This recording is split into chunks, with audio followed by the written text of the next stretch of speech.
Good morning, student. Welcome to SFA online classes. Today, I deliver the lecture on the topic of motion, lecture number 6 for class 9th CBSE and ICSE board. अभी तक बेटे lecture 1 से लेकर lecture 5 तक जो हम लोग study किए हैं मोशन के बारे में, उसमें बेसिकली क्या देखे हैं, मोशन के जो पैरामीटर्स होते हैं. Parameter means velocity, initial velocity, final velocity, acceleration, distance, displacement, right. ये सारे जितने पैरामीटर्स हैं मोशन के, जो डिसाइड करता है कि मोशन कोई भी ऑब्जेक्ट मोशन में है कि रेस्ट में है. अभी तक से हम लोग फंडामेंटल सारे क्लियर कर चुके हैं. सारे फंडामेंटल्स, क्या कॉन्सेप्ट है, वेलोसिटी क्या इनफॉर्म एक्सेलरेशन क्या नॉन इनफॉर्म एक्सेलरेशन का, राइट. और सारे ग्राफिकल अप्रोच से भी कॉन्सेप्ट को क्लियर किए हैं. सारे जब आप स्टडी करने के बाद आज जो हम लोग डिस्कस करेंगे, जो मोशन के पैरामीटर्स हैं. Parameter means try understand velocity, acceleration, time. Velocity, acceleration, time and displacement. और डिस्प्लेसमेंट के मैग्नीट्यूड को क्या बोलते हैं, distance. Four parameters velocity, acceleration, time, displacement और मैग्नीट्यूड ऑफ डिस्प्लेसमेंट को हम लोग डिस्टेंस कहते हैं. ये चारों पैरामीटर को के बीच में क्या रिलेशन है, जो कि हम लोग आज उसके बारे में स्टडी करेंगे under the topic equation of motion by graphical method. Equation of motion by graphical method. It means what I am saying, जो भी अभी तक आपने कॉन्सेप्ट पढ़े, अब उसको हम लोग मैथमेटिकल फॉर्म में क्या उनके बीच में रिलेशंस है, what is the mathematics equations, what are the relation between the velocity, initial velocity, final velocity, acceleration, displacement, distance, time, ये सारे क्या रिलेशन है, कैसे इसको मैथमेटिकल इक्वेशन से हम लोग एक्सप्रेस करेंगे, राइट बेटे. तो फॉर एग्जांपल कोई भी ऑब्जेक्ट है, कंसीडर यार इफ आई एम टेकिंग, कोई कार है जो स्ट्रेट लाइन पर ट्रेवल कर रहा है. अंडरस्टैंड, कोई कार है जो कि स्ट्रेट लाइन पर ट्रेवल कर रहा है. यदि इसका initial velocity, if the initial velocity is u, यदि मैं यहाँ पर इस कार का इनिशियल वेलोसिटी को मैंने क्या कंसीडर किया, initial velocity u, initial velocity उसका u से रिप्रेजेंट कर लिया. फॉर एग्जांपल मान लो 10 मीटर पर सेकेंड, आपके सुविधा के लिए 10 मीटर पर second. After time t second के बाद मान लो कार यहाँ पर पहुंच गया. आफ्टर t सेकेंड के बाद कार यहाँ पर पहुंच गया. At this instant what is the velocity, मैंने v एज्यूम कर लिया. तो after time t what is the final velocity, जिसको कि हम लोग फाइनल वेलोसिटी बोलते हैं, जिसको कि हम लोग फाइनल वेलोसिटी बोलते हैं, जिसको कि v से रिप्रेजेंट कर लिया. फॉर एग्जांपल मैं एज्यूम कर लिया कि भाई 25 मीटर पर सेकेंड स्पीड हो गया आफ्टर t सेकेंड के बाद. इस t टाइम ड्यूरेशन में ये कार कितना डिस्टेंस ट्रेवल किया, s. इस टाइम ड्यूरेशन में कार कितने डिस्टेंस ट्रेवल किया, s, जिसको कि हम लोग डिस्प्लेसमेंट भी बोलते हैं. डिस्प्लेसमेंट किसके बीच में, किस टाइम, ड्यूरिंग टाइम t. तो यहाँ पर क्या है, इसको एग्जांपल में क्या शो कर रहा हूँ, कोई कार है जिसका इनिशियल वेलोसिटी दिया हुआ है, आफ्टर t टाइम के बाद उसका वेलोसिटी v हो जा रहा है. ड्यूरिंग दैट टाइम t ही ट्रेवल, ये कार इस डिस्टेंस ट्रेवल कर रहा है, और displacement we can say, right. ठीक है बेटे. उसके बाद यहाँ पर इंपॉर्टेंट पॉइंट क्या है, यहाँ पर इंपॉर्टेंट पॉइंट क्या है, जो हम लोग रिलेशन एस्टैब्लिश करेंगे initial velocity, final velocity, displacement के बीच में. यहाँ पर यही सबसे इंपॉर्टेंट पॉइंट क्या है कि एक्सीलरेशन जो है वो यूनिफॉर्म है. एक्सीलरेशन जो है वो यूनिफॉर्म है. It means what you understand, acceleration uniform करने का मतलब, कल भी मैं लेक्चर नंबर 5 में बताया था कि इक्वल इंटरवल में, ध्यान से सुनो फिर से, इक्वल इंटरवल में जो वेलोसिटी चेंज होगा वो इक्वल होगा, then such type of motion is called uniform acceleration. जो भी यहाँ पर हम लोग रिलेशन ड्राइव हुआ है, जो अभी आपको पढ़ना है, इसमें इंपॉर्टेंट पॉइंट क्या देना है कि एक्सेलरेशन जो होगा यूनिफॉर्म होगा, एक्सेलरेशन जो होगा वो यूनिफॉर्म होगा, राइट।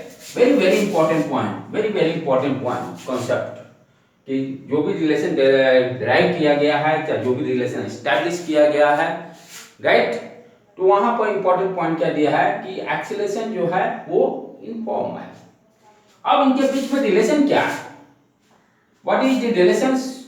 जैसे for example I am writing v equal to u plus at, v equal to u plus at, v is your final velocity. यहाँ के किसके किसके बीच में रिलेशन है, ये ध्यान देने की बात है। एक्सेलरेशन यूनिफॉर्म करने का मतलब एक्सेलरेशन कांस्टेंट है। If I am saying acceleration is uniform constant, ध्यान से सुनना बेटे। ये जो इक्वेशन है v equal to u plus at, तो यहाँ पे एक्सेलरेशन क्या होगा, कांस्टेंट। इनिशियल वेलोसिटी आपको दिया रहेगा, ये भी कांस्टेंट। यहाँ पर चेंज क्या कर रहा है, फाइनल वेलोसिटी किसके रेस्पेक्ट में, टाइम के रेस्पेक्ट में। टाइम जैसे जैसे चेंज हो रहा है वैसे वैसे फाइनल वेलोसिटी चेंज कर रहा है। इनिशियल वेलोसिटी तो फिक्स है, एक्सेलरेशन इन फॉर्म है वो भी फिक्स है, only two parameter here changes, velocity, time. Time के साथ वेलोसिटी चेंज हो रहा है, इसलिए this equation is also called, ये किस तरह की इक्वेशन को, इसको क्या बोलेंगे, वेलोसिटी और टाइम रिलेशन इक्वेशन। इसको क्या बोलेंगे, वेलोसिटी और टाइम के बीच में रिलेशन है। This equation is called velocity time relation equation. इस इक्वेशन को क्या बोलेंगे, velocity time relation equation. Velocity time relation यानी वेलोसिटी और टाइम के बीच के रिलेशन को ये इक्वेशन बता रहा है। अंडरस्टैंड, ये समझना, याद करने की कभी जरूरत नहीं है। Initial velocity constant, acceleration constant, बचा कौन सा पैरामीटर, वेलोसिटी और टाइम। टाइम के साथ वेलोसिटी चेंज करेगा। यहाँ पे दो वेरिएबल है, जैसे फॉर एग्जांपल आप लिखते हो y equal to mx plus c, यहाँ m कांस्टेंट है, c कांस्टेंट है, x चेंज करने से y का वैल्यू चेंज हो रहा है। उसी तरह से यहाँ t चेंज करने से वेलोसिटी की value, final velocity value change हो रहा है। इसलिए this equation is called velocity time relation, right बेटे। नेक्स्ट इक्वेशन कौन सा है, s इक्वल टू, ध्यान से देखना, s equal to ut plus half at square. यहां भी आपको ध्यान देने की बात है, आप ध्यान से देना। u कांस्टेंट है, इनिशियल वेलोसिटी, एक्सेलरेशन कांस्टेंट है, u कांस्टेंट हो गया, एक्सेलरेशन कांस्टेंट हो गया। तो यहां पर पोजीशन जो है टाइम के साथ, यदि टाइम चेंज कर रहे हैं तो डिस्प्लेसमेंट भी चेंज हो रहा है। So that this equation is called, किस तरह का रिलेशन है, पोजीशन टाइम इक्वेशन रिलेशन, क्या रिलेशन, पोजीशन और टाइम के बीच में इक्वेशन को ये ड्राइव कर रहा है। पोजीशन टाइम रिलेशन, समझ में आया, राइट बेटे। तो this equation called s equal to ut plus half at, किसके बारे में बता रहा है, पोजीशन, क्योंकि u कांस्टेंट है, a कांस्टेंट है, तो s और टाइम के बीच में रिलेशन यानी पोजीशन टाइम रिलेशन इक्वेशन इसको बोलते हैं, पोजीशन टाइम रिलेशन इक्वेशन इसको बोलते हैं। थर्ड इक्वेशन क्या है, third equation v square equal to e square plus 2as। यहाँ पे देखो फिर u कांस्टेंट है, इनिशियल वेलोसिटी कांस्टेंट है, एक्सेलरेशन कांस्टेंट है, तो किसके बीच में ये इक्वेशन बता रहा मुझे, डिस्प्लेसमेंट और फाइनल वेलोसिटी के बीच में, डिस्प्लेसमेंट और फाइनल वेलोसिटी के बीच का रिलेशन को बता रहा। So this equation is called velocity position relation equation. Understand, यहाँ पर तीन इक्वेशन आज आपको बताया गया है मोशन का, जो अभी तक जितने आपने पढ़े थे, स्टडी किए थे, उन सारे को पैरामीटर्स को हम लोग एक दूसरे से रिलेट किए थ्रू इक्वेशन। तो ये जो कॉन्सेप्ट डेवलप हुआ है, ये जो कॉन्सेप्ट डेवलप हुआ है, ये जो आप लेक्चर 5 में मैंने बताया था, पोजीशन टाइम के बीच में ग्राफिकल मेथड से क्या उसका समरी मैंने कंक्लूजन भी बताया था, वेलोसिटी टाइम, यदि एक्सेलरेशन इन्फॉर्म हुआ तो क्या क्या रिलेशंस थे, डिस्प्लेसमेंट फाइंड आउट किए थे। तो ये इक्वेशन बेसिकली वहीं से डराइव हुआ है।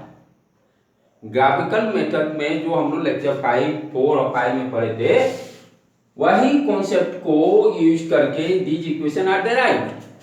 यहाँ पर 3 इक्वेशंस जो डराइव हुए हैं, राइट। पहला क्या था, position v equal to u plus a t, right. तो वेलोसिटी टाइम के बीच में रिलेशन दिया, s equal to u t plus half a t square, displacement time के बीच में रिलेशन डेवलप हुआ, v square equal to u square plus 2s, velocity, final velocity और डिस्प्लेसमेंट के बीच में रिलेशन बता रहा है। ये तीनों equation, these are very important, very very very important. ये कॉन्सेप्ट बहुत क्लियर होना जरूरी है, सो दैट कि आपका आगे का जो है 9th 10th ये पूरे कैरियर आपको कैरी करेगा, इससे आप छूट नहीं सकते हो। जो स्टूडेंट अपने स्टडी में इन्वॉल्वमेंट रख रहा है, जिसको कुछ करना है, तो these are the very basic ABCD we can say. यदि यहाँ पर आपके कुछ भी लोचा हो गया कॉन्सेप्ट में, तो जिंदगी भर आप कुछ नहीं कर पाओगे बेटे। इसीलिए मैं बोलता हूँ फंडामेंटल ऑलवेज आप सही करो। तो इसको अच्छी तरह से समझना। नेक्स्ट लेक्चर में ये क्वेश्चन कैसे आया है मैं उसके बारे में बताऊंगा, ठीक है बेटे। तो आज का भी लेक्चर बहुत बहुत इंपॉर्टेंट है आप लोग के लिए। जो भी कंफ्यूजन होगा आप मेरे व्हाट्सएप चैट से कर सकते हैं, राइट बेटे। और जो न्यू स्टूडेंट हैं जो मुझसे कनेक्टेड हो रहे हैं, वो उनके लिए मेरे वेबसाइट पर जाकर www.sfapatna.com पर फर्स्ट जाकर आप रजिस्ट्रेशन कीजिएगा। एवरी स्टूडेंट रजिस्ट्रेशन करने के बाद आपको थ्रू मेल मैं एक्टिव करूंगा, और सो डैट आप मेरे सारे video lectures 9th and 10th का आप देख सकते हैं। कोई भी डाउट्स रहता और तो आप व्हाट्सएप के थ्रू वेबसाइट पे दिया हुआ मेरा सारा कॉन्टैक्ट नंबर और व्हाट्सएप का डायरेक्ट लिंक आप डायरेक्टली कम्युनिकेट कर सकते हैं। और मेरे यूट्यूब चैनल SFA पटना पर भी आप जाकर मेरे सारे वीडियो लेक्चर्स दे सकते हैं, राइट बेटे। और कोई भी स्टूडेंट को कोई भी कंफ्यूजन होता है तो already I am saying 4 to 5 PM evening time में आप कॉल कर सकते हैं। ऑफिशियल कॉन्टैक्ट नंबर वेबसाइट पे दिया हुआ है। यदि आपके मेरे लेक्चर्स अच्छे लग रहे हैं, आपके स्टडी में डे बाय डे इंप्रूवमेंट हो रहा है, तो kindly every student and parents मेरे वीडियो लेक्चर्स को लाइक कीजिएगा एंड सब्सक्राइब कीजिएगा। थैंक यू बेटे, थैंक यू।